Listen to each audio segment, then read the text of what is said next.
right person, the wrong time. The cold night air clung to Jeremy's skin as he shifted uncomfortably on the sidewalk. He glanced at his watch, 10:32 p.m. He'd been standing there for nearly 30 minutes. The thumping bass from the club inside made the wait feel even longer. Finally, a sharp click of heels echoed toward him. His girlfriend, Melissa, appeared, arms crossed and face already set in irritation. "Why are you here so early? I told you I'd text when I was ready," she snapped. Jeremy's smile faltered. The night had barely begun, and already it felt heavy. Across town, Tina sat alone at a corner table of a cozy little cafe. She swirled her straw in a glass of orange juice, glancing at the door every few seconds. The bell above the entrance jingled. Her boyfriend Ryan rushed in, hair messy, shirt half tucked. "Sorry, babe, got caught up again," Ryan panted. Tina's eyes softened, but only for a moment. This wasn't the first time, and deep down, she knew it wouldn't be the last. She forced a small smile, but disappointment lingered in her eyes.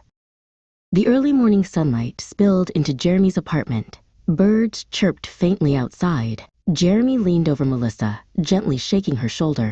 "Hey, let's go for that walk we talked about," he cheerfully said. Melissa groaned, burying her face deeper into the pillow. "Jeremy, stop. Let me sleep." "God, you're annoying sometimes," she muffled. Jeremy froze for a moment, then quietly grabbed his jacket. The morning felt colder without her beside him. Meanwhile, Tina sat by her kitchen counter, both hands wrapped around a steaming cup of coffee. She stared out the window, watching people walk their dogs and laugh with friends. From the bedroom, she could hear Ryan's soft snoring. She took another sip, her smile fading into a sigh. That afternoon, Jeremy and Melissa strolled past a street corner where a small, scruffy dog wagged its tail at them. Jeremy's eyes lit up. "Hey, buddy." He crouched down, hand extended. But before his fingers could touch the fur, Melissa's voice cut through. "Jeremy, don't touch that thing. It's filthy. Let's go." She grimaced. Jeremy stood up, his hand falling to his side. The dog's tail stopped wagging. Elsewhere, Tina and Ryan were on their way back from the store when a friendly golden retriever trotted toward them. Tina's face brightened, and she bent down to stroke its fur. "Tina, come on. We don't have time for this. Send it away." Ryan frowned. The retriever tilted its head, confused, before padding off.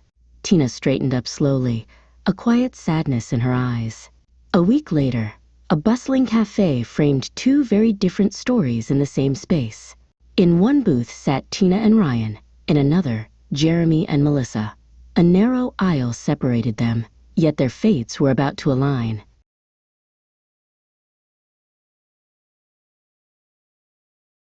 At Tina's table, "Ryan, I don't think we're right for each other anymore.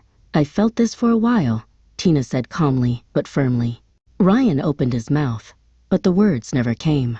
At Jeremy's table, "Jeremy, I'm just not feeling it. I'm not in love with you anymore," Melissa said coldly. Both conversations ended with silence, heavy enough to drown in. Days later, a busy city street bustled with life. Jeremy walked briskly, hands in his pockets, head down. Tina emerged from a bookstore, arms full of books. From afar, it looked like their paths were set to collide.